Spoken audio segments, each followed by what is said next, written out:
네, 진선호입니다. 52회 한국사 능력검정시험 심화 21번부터 해설 강의를 이어가도록 하겠습니다.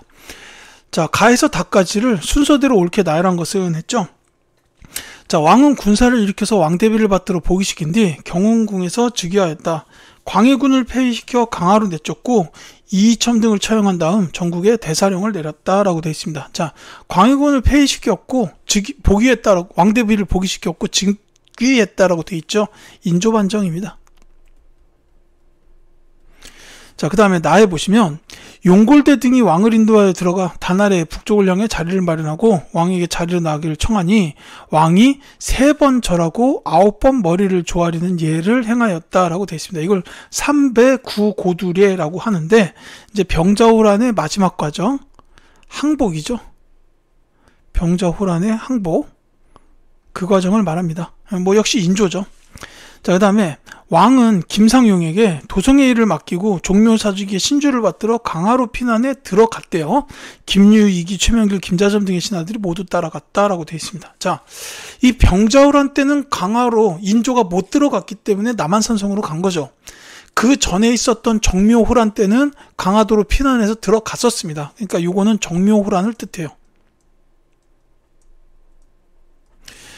자, 그렇기 때문에 이제 순서대로 말씀을 드리자면은 인조 반정으로 즉위한 게 제일 먼저고, 정묘호란이 그 다음, 나가 맨 마지막에 병자호란이다.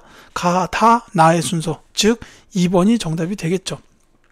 그러니까 이제 병자호란 때 청나라가 쳐들어올 때는, 아, 우리 쳐들어가면 또 저 인조가 강화도로 피난을 가겠지. 그럼 우리가 그쪽 가서 막을 수가 없으니까 이번에는 그렇게 안 되게 해야 되겠다라고 해가지고 선발대가 엄청나게 빠른 속도로 이제 서울까지 들어와요. 그래서 강화도로 가는 길을 바로 막아버리니까 이제 못 들어가게 됐다는 거죠. 자, 그래서 정답은 이제 2번, 가다 나가 된다. 이렇게 보시면 되겠습니다. 자, 22번 갈게요. 자, 다음 상황이 나타난 시기를 연표해서 옳게 고른 것은? 하고 물었습니다. 자, 진산의 윤지충은 조상의 신주를 불사르고 장례에도 모시지 않았다. 흉악한 자입니다. 사악을 따르는 죄인을 처벌하여 경계로 삼으라 라고 했습니다. 자, 윤지충이 나왔어요. 그리고 요거는 이제 사악, 여기서 말하는 게 이제 천주교죠. 그러니까 이 윤지충을 처벌하는 사건인데, 요거는 이제 신해 밖에, 이게 이제 정조 때입니다. 그리고 요거랑 비교해야 될 게 이제 신유 박해가 있어요. 요건 이제 순조 때인데, 이 순조 때는 그 많은 사람들이 이제 요 박해의 대상이 됩니다. 그래서 이제 대표적으로 정약용 집안이 전체적으로 다 처벌을 받게 돼요. 그래서 이제 이때는 대대적인 박해가 이루어집니다. 뭐 절두산 순교선, 그건 병인 박해죠. 예, 죄송해요. 그 정약용 집안의 이 정약용 집안의 사람들, 남인 쪽들 많은 학자들이 이제 여기에 걸려가지고 유배를 가게 됐다라는 겁니다.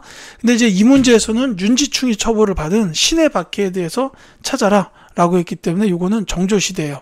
자, 선지에서 답 찾기가 어렵지 않습니다. 이 연표상에서 요 공노비 해방이 순조 때 있었어요. 이게 정조께서 돌아가신 게 1800년입니다. 이때 이제 정조가 승하를 해요. 그리고 순조가 즉위를 하는데, 즉위한 지 1년 있다가 공노비 해방이 이루어지죠. 그러니까 이제 정답은 바로 정조 시기인 나, 2번이 되겠습니다. 이렇게 보면 됩니다. 이 순조 신유 박해는 요 공노비 해방 10년 후, 이때 이루어졌다라고 보시면 되겠어요. 자, 그 다음에 23번. 다음 왕에 대한 설명으로 옳은 것은? 하고 물어봤습니다. 자, 청에 볼모로 끌려갔다 돌아온 왕자에게는 꿈이 있었습니다. 왕이 된 그는 성곽과 무기를 정비하고 군대를 양성했습니다. 하지만 냉혹한 국내외의 현실로 북벌은 미완의 꿈으로 남았습니다. 라고 되어 있습니다. 자, 북벌이 시행됐을 때의 왕, 바로 인조의 바로 다음 왕인 효종인데요. 자, 요 효종은 복림대군이죠. 이제 그 인조가 병자호란에서 항복을 했을 때 이제 소현세자와 복림대군이 이제 청나라의 볼모로 끌려갑니다. 그러면서 약 9년 정도의 시간 동안 계속 이제 청나라에서 생활을 했었어요. 그리고 이제 돌아와서 그 소현세자는 얼마 있지 않아서 죽고 이제 복림대군이 효종으로 즉위를 하게 됩니다. 그때 이제 나왔던 게 북벌이죠. 청나라를 정벌해야 된다라는 거였는데 결국은 이제 미완의 꿈으로 남았다라는 겁니다. 자, 이 북벌과 관련된 게 또 뭐가 있냐면은 그 나선 정벌이 있어요. 이 효종 때 있었던 일이죠. 나선 정벌. 이제 어영청을 강화해 가지고 북벌을 추진을 했는데 이제 이때 청나라에서 러시아를 정벌해야 될 일이 생겨서 이제 조선으로부터 조총 부대를 요구를 해요. 그래서 파견을 하게 됐다라는 거죠. 그게 선지 1번에 있습니다. 정답이 1번 나선 정벌에 조총 부대를 파견하였다가 이 효종의 재위 시기에 있었던 일이에요. 자, 다른 거 볼게요. 장영을 설치한 거는 정조. 백두산 정계비를 세웠다. 이건 이제 숙종 때 일이죠. 그 다음에 동국 문헌 비고를 편찬한 거는 영조 시기. 그 다음에 수조권이 세습되던 수신전과 휴량전을 폐지하였다. 이게 이제 그 세조 시기에 직전법과 관련이 됩니다. 직전법. 자, 그 다음에 24번 갈게요. 자, 다음 주장이 제기된 시기에 볼 수 있는 모습으로 가장 적절한 것은 하고 물었습니다. 우리나라 은하는 연경과의 무역에 모두 써버린다. 하늘인 이 보화를 가지고 비단식물 그릇 사치법 따위를 멀리서 사들여와 하루도 못 가서 소비해버린다. 나라에서 생산하는 은이 부족한 까닭에 일본 은을 들여다 간신히 채우려고 하지만 나라의 은이 모두 바닥난다. 병화가 생긴다면 장차 어떻게 대처할 것인가 라고 되어 있습니다. 성호사설 나와 있죠.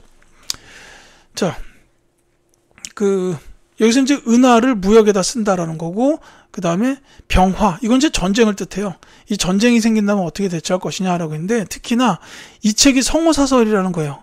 이게 이제 성호 이익 선생이 쓰신 책인데, 시기상으로 보자면 당연히 조선 후기입니다.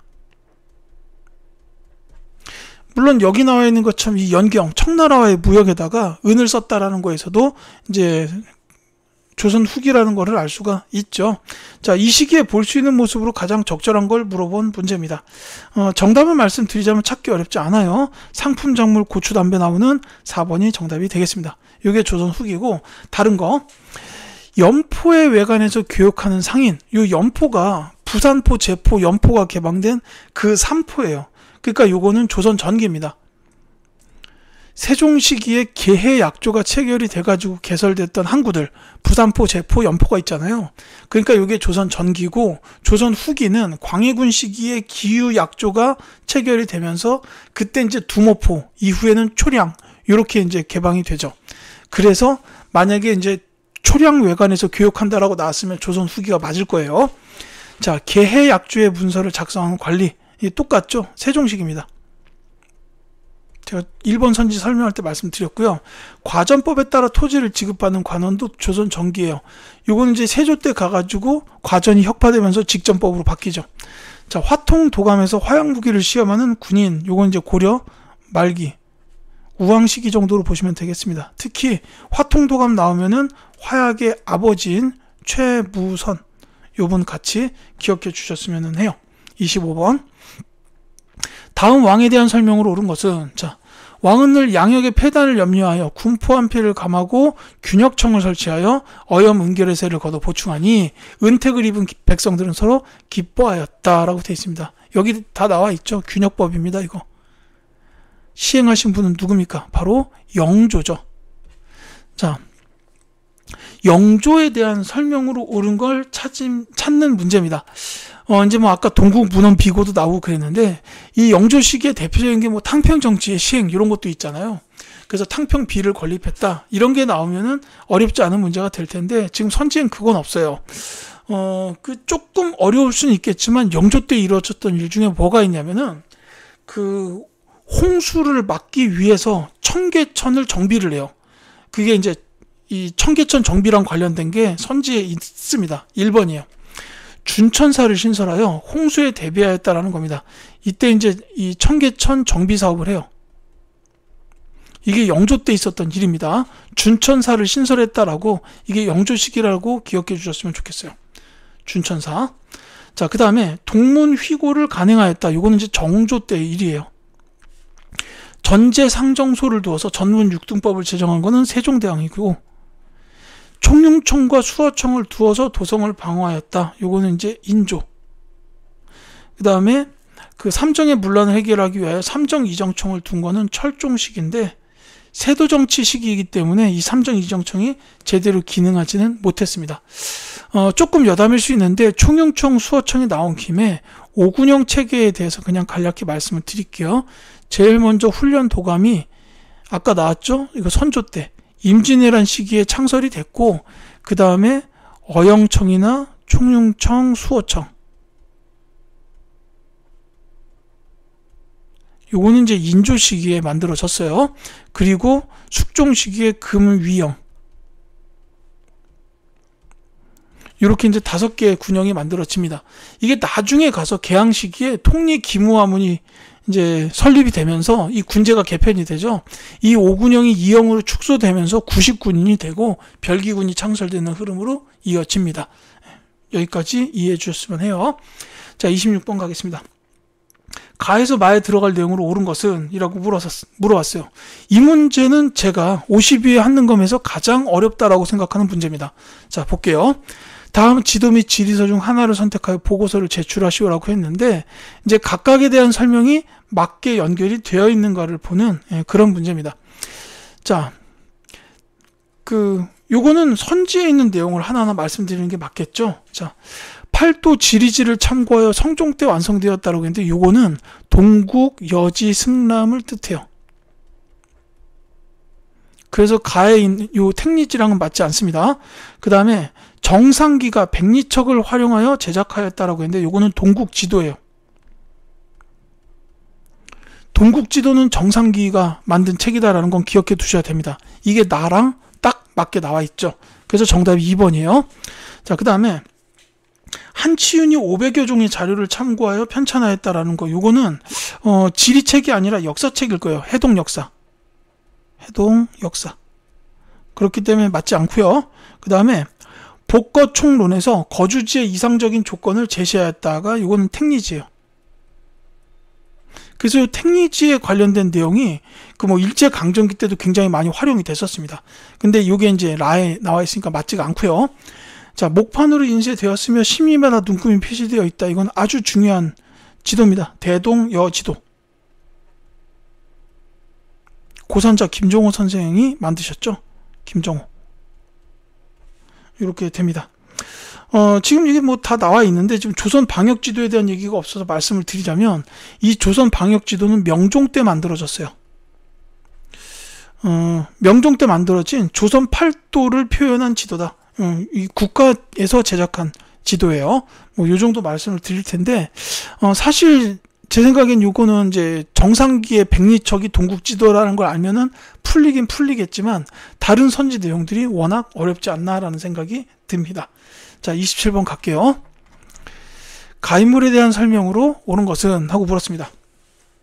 가가 과학기술인 명예전당에 헌정되었는데, 천문학의 조예가 깊어서 기존의 혼천이를 개량했으며 그의 학문은 담원서로 정리되어 오늘날 전해지고 있습니다. 라고 되어 있습니다. 이게 그 혼천이에요. 근데 이 혼천이를 보면은 바로 이분이 떠올라야 됩니다. 그 홍대용 선생이에요. 이렇게 생긴 혼천의 기억해 두시고, 이제 혼천의. 그리고 또 한 가지가 있는데, 이 홍대용 학자께서 대표적으로 하셨던 게 뭐냐면은 그 무한우주론과 지전설.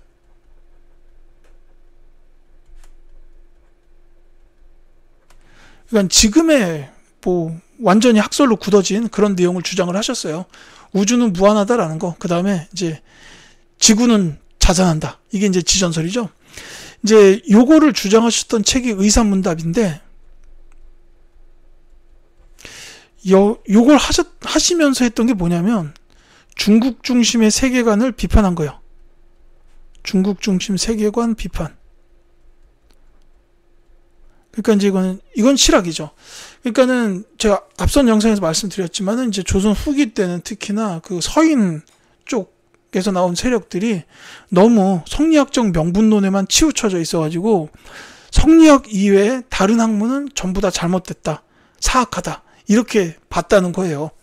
그래서 이제 그때는 중국 중심 세계관이 그 당시 학자들 사이에서 팽배해 있던 시대였으니까 그걸 비판을 했다라는 겁니다. 이런 학설을 주장하시면서 이렇게 했다라는 거죠. 자, 지금 제가 말씀드린 거에 정답은 나옵니다. 바로 1번 의사문답에서 무한 우주론을 주장하였다라는 게 이제 홍대영 학자의 설명이 맞아요. 자, 기기도서를 참고하여 거중기를 설계하였다. 요거는 이제 정약용. 정조의 브레인이죠. 자동 15장치를 갖춘 자경루를 제작하였다. 이건 이제 장영실. 이제 영화의 그 천문 하늘을 말하단가 뭐 거기에 이제 최민식 이 배우께서 장영실 역할을 하셨잖아요. 이제 그겁니다. 사상의학을 정립한 동의 수세보원을 편찬하였다. 요 사상의학이 이제 그 태양인, 태음인, 소양인, 소음인 이렇게 나눠지는 의학을 말하죠. 그 태양인 이재마 선생입니다. 드라마 제목이기도 했죠. 자, 서양의 과학기술을 정리한 지구 전유를 저술하였다. 이게 이제 최한기라는 분이 쓰신 책이에요. 자, 28번 가겠습니다.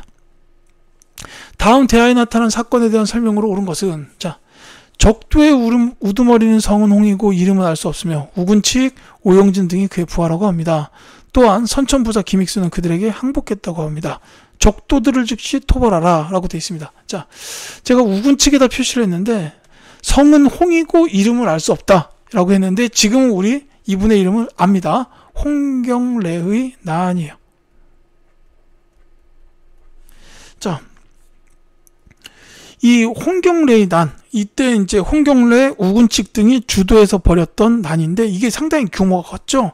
그래서 이제 정주성 전투 같은 대규모의 전투도 벌어지게 됩니다. 자, 이 홍경래의 난이 왜 일어났냐? 이 시기가 이제 세도 정치가 되던 시기예요. 이 왕이 순조고 이때 이제 세도 정치로 들어가던 시기이기도 해서 이제 그거에 대한 것도 있었지만 또 한 가지가 중요한 게 서북 지역, 그러니까 평안도 지역 주민들에 대한 차별이 굉장히 컸던 시기입니다. 그거에 반발한 난이기도 해요. 그래서 정답이 4번입니다.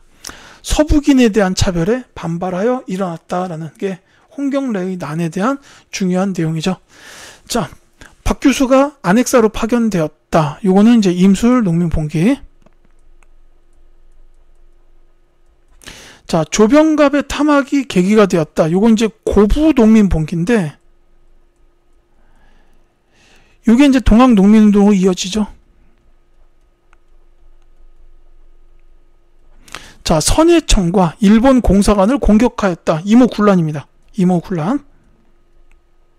이 당시 이제 그 난을 벌였던 구식군인들 월급을 못 받았잖아요. 1년 이상. 그러니까 자기네들한테 월급을 주는 관청, 선해청을 공격한 거고, 이제 그 우리가 이렇게 차별을 받는 건 별기군 때문이다라는 걸 알잖아요. 그러니까 일본 공사관을 공격한 거예요. 그래서 별기군 교관을 죽이기도 합니다. 남접과 북접이 연합하여 조직적으로 전개되었다라는 게 또 동학농민운동, 요거 이제 2차 봉기죠.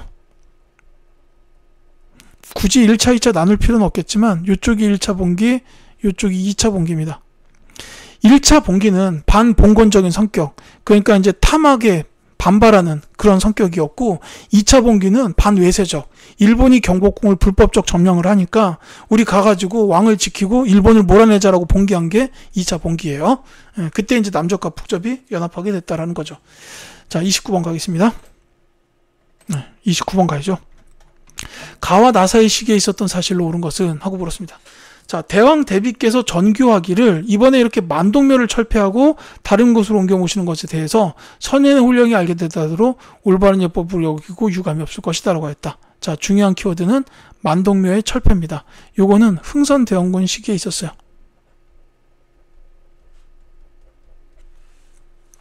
자, 최익현이 상소를 올려 대원군의 잘못을 탄핵하기를 만약 그 지위가 아닌데도 국정에 관여하는 자는 단지 그 지위와 독을 중요하게 여기기 때문입니다. 라고 하였다. 왕은 너그러운 비답을 내려 특별히 그를 호조 참판에 발탁하고 총애하였다. 라고 나왔습니다. 자, 요건 이제 최익현이 상소를 올려가지고 탄핵을 했다라고 했죠. 이제 최익현의 탄핵 상소라고 합니다. 요 일을 계기로 해서 이제 고종이 직접 정치를 하게 되죠. 친정이라고 하죠. 자, 그러니까 이 만동묘 철폐랑 그 최익현의 탄핵 상소, 그러니까 고종의 직접 정치 사이에 있었던 일을 찾으라는 겁니다. 이거는 흥선대원군 시기에 있었던 걸 찾으면 돼요. 그래서 정답은 바로 나옵니다. 3번이 되겠죠. 종로와 전국 각지에 척합의가 세워졌다라는 게 흥선대원군 집권 시기에 있었던 일입니다. 이 척합의 건립 1년 후에 흥선대원군이 탄핵이 된 거예요. 자, 신식군대인 별기군이 창설되었다. 이건 1880년대 초반이에요. 초반. 특히 관련된 게 통리기무하문. 통리기무하문에서 이제 별기군을 창설하게 됐다라는 거고, 자, 서재필 등이 독립신문을 발행한 거는 독립협회가 세워지던 시기니까 1890년대입니다. 이건 말씀을 굳이 드릴 필요가 있을까 싶은데, 이게 흥선대원군 시기가 1860년대 후반이고, 최익현이 탄핵상소를 올려서 고종이 직접 정치를 하게 되는 게 1872년이에요. 그래서 이제 얘네들은 다 그 뒤의 일이다라고 보면 되겠죠. 갑신정변이죠, 이것은. 4번에 김옥균 정변. 이건 이제 1884년이고, 그 다음에 이제 조청 상민 수륙무역 장정을 체결한 것도 1880년대요. 이게 이제 특히나 이모군란의 결과로 청나라랑 맺은 조약이죠. 이렇게 보시면 되겠습니다. 30번 갈게요. 가사절단에 대한 설명으로 옳은 것은, 자, 음청사는 가로 청에 파견된 김윤식이 쓴 일기입니다. 자, 당시 청나라의 정치, 경제, 외교, 문화 실상은 물론 이용장과 나눈 대담 등이 기록되어 있어서 근대사 연구에 도움되고 있다라고 되어 있습니다. 자, 여기서 가장 중요한 것은 바로 이분 김윤식이라는 분의 이름입니다. 자, 이 김윤식 하면은 청나라에 갔다 할 때 떠올라야 되는 사절단이 있죠. 바로 영선사입니다. 청나라에 갔던 그 개항 직후 청나라로 간 외교사절단을 영선사라고 하는데, 여기에 대표적인 분이 김윤식이에요. 이 이름 같이 기억하셔야 됩니다. 왜냐? 이거랑 관련된 게 뭐가 나오냐면 기기창 설립이 나와요. 신식 무기의 제조 방법을 배우러 간 겁니다. 그렇기 때문에 이제 관련된 인물 김윤식까지 같이 이제 시험에 자주 나오고 있고요. 기기창 설립으로 이어진다라는 게 중요합니다. 그래서 정답은 1번 기기창 설립의 계기가 되었다라는 겁니다. 자, 다른 것도 중요하니까 말씀을 드릴게요. 회답 겸 쇠한사로 파견되었다. 유정이라는 분이죠. 사명대사입니다. 임진왜란 이후에 있었던 일이죠. 조선 책략을 처음으로 소개하였다. 2차 수신사였던 김홍집이에요. 2차 수신사입니다. 민영익, 홍영식, 서강범 등이 참여하였다. 미국으로 갔던 사절단 보빙사입니다. 미국이에요. 개화 반대론으로 인해 비밀리에 출국하였다. 요거는 이제 조사 시찰단. 일본으로 갔죠. 시찰단. 일본으로 갔습니다. 자, 이렇게 보시면 되겠죠. 자, 30번까지 말씀을 드렸고요. 다음 영상에서는 이제 또 31번부터 계속하여 해설을 이어가도록 하겠습니다.